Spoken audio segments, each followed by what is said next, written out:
Hi guys, আমি নিয়ে এলাম একটা কুড়কুড়ে চটপটির রেসিপি। এই রেসিপিটা একবার খেলে বারবার খেতে ইচ্ছা করবে। দেখো, দেখতে যেমন সুন্দর হয়েছে তেমনি খেতেও মজাদার। চলো কিভাবে বানানো যায় রেসিপিটা দেখানো যাক।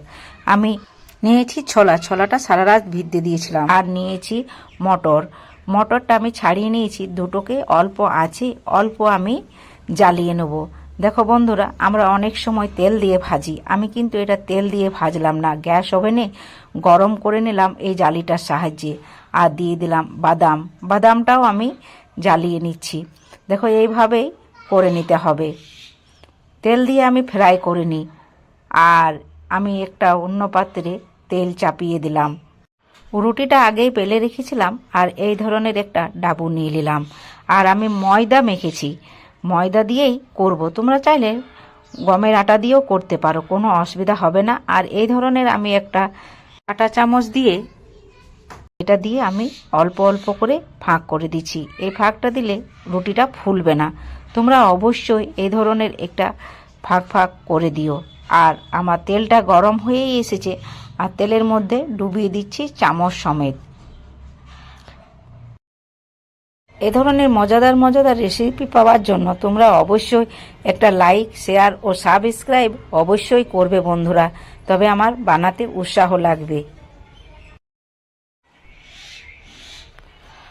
আমি একটা অন্য চামচ নিয়ে নিচ্ছি, চামচটার সাইজে অল্প অল্প করে দিয়ে দিচ্ছি। বন্ধুরা, খুব হালকা আছে করবে, না হলে জ্বলে যাবে আর জিনিসটা কুড়কুড়েও হবে না। দেখো, আমি উঠিয়ে নিচ্ছি, কি সুন্দর বাটির আকার লাগছে, যেমন আমার চামচটা ছিল ওই ধরনেরই লাগছে বন্ধুরা। এই দেখো, আমি দেখিয়ে দিচ্ছি তোমাদিকে। দেখো, একদম বাটির আকারে হয়ে গেছে। আর এই ধরনের একটা জালিতেও তোমরা করে নিতে পারো। দেখো, আমি আরেকটি পদ্ধতিতেও দেখিয়ে দিচ্ছি এই ধরনের জালিতে। আর ফুটো অবশ্যই করতে হবে, যাতে লুচির আকারে ফুলে না যায়। লুচি না হলে লুচি হয়ে যাবে, যদি এইভাবেও দেওয়া হয় তাহলে লুচি হয়ে যাবে। আস্তে আস্তে আমি এটার মধ্যে ডুবিয়ে দিচ্ছি।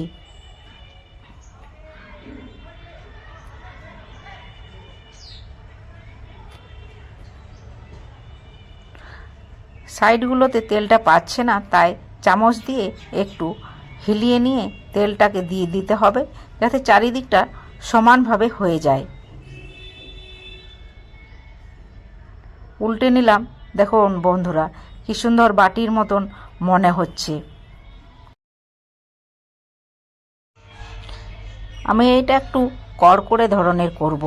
দেখো, একটু লালচে করলাম, যাতে একটা খেতে মুচমুচে ভাব আসে। তোমরা চাইলে হালকা করেও ভেজে উঠিয়ে নিতে পারো। হয়ে গেল। আরেকটি পদ্ধতি দেখিয়ে দিচ্ছি। এই ধরনের চামচ দিয়ে উপরে ডিজাইনটা করে নিতে পারো। আর সাইডে যে ঝোলা অংশটা রয়েছে, তোমরা ওইটা চাইলে একদম কেটে বাদ দিয়ে দিতে পারো, কিন্তু আমি কাটলাম না, যাতে ডিজাইনটা ভালো হয় আর খেতে মজা লাগে, তার জন্য। আর তোমরা যদি ওটা ছাড়িয়ে নাও তাহলে দেখবে বন্ধুরা, একদম বাটির মতন লাগবে দেখতে। আমি যে এই দেখো উল্টে দেখিয়ে দিলাম, এই ধরনের সাইড দিকটাও কুড়মুড়ে খেতে লাগে, তাই খাবার জন্য আমি এটা রেখে দিলাম। দেখো, উঠিয়ে নিলাম। আর ডিজাইনটা দেখো কত সুন্দর লাগছে। এইভাবে তোমরা নিজের ইচ্ছার মতো যে যেমন বাটিতে কিংবা তোমাদের অন্য কোনো যদি জিনিস থাকে সেটার মধ্যে করেও নিতে পারো। নিজের ডিজাইন নিজের পছন্দ মতন করে নিও। আমি এদিকে যে বুটটা জ্বালিয়ে রেখেছিলাম সেটার মধ্যে দিয়ে দিলাম গাজর, পেঁয়াজ, টমেটো, লঙ্কা কুচি, লবণ, অল্প চাট মশলা, আর আমার লঙ্কা গুঁড়ি করা ছিল, লঙ্কা দিয়ে দিলাম। এই লেবুটা অবশ্যই দিতে হবে বন্ধুরা, লেবুটা দিলে টেস্টটা একটা অন্য ধরনের আসে। আর চামচ দিয়ে একটু আমি নাড়িয়ে নিচ্ছি, তোমরা চাইলে একটু তেলও দিয়ে দিতে পারো।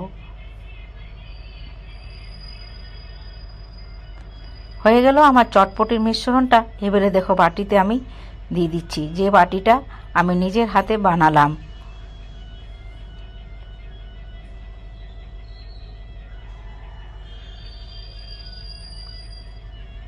হয়ে গেল একটা কুড়কুড়ে মজাদার রেসিপি। আর দিয়ে দিচ্ছি উপর থেকে আনার দানা আর স্যাও। তোমরা চাইলে অল্প দইও দিয়ে দিতে পারো আর অল্প ধনে পাতা। রেসিপিটা যেমন দেখতেও সুন্দর হয়েছে তেমনি খেতেও সুন্দর। তোমাদের ভালো লেগে থাকলে একটা লাইক, শেয়ার ও সাবস্ক্রাইব অবশ্যই করো, আর বন্ধুদের কাছে অবশ্যই শেয়ার করো, যাতে আমি নতুন নতুন ভিডিও বানাতে উৎসাহ পাই। তোমরা আমার পাশে থেকো, এই শুভকামনা রইল।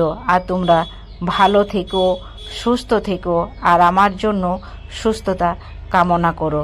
আমার ভিডিও দেখার জন্য তোমাদিকে অসংখ্য অসংখ্য ধন্যবাদ।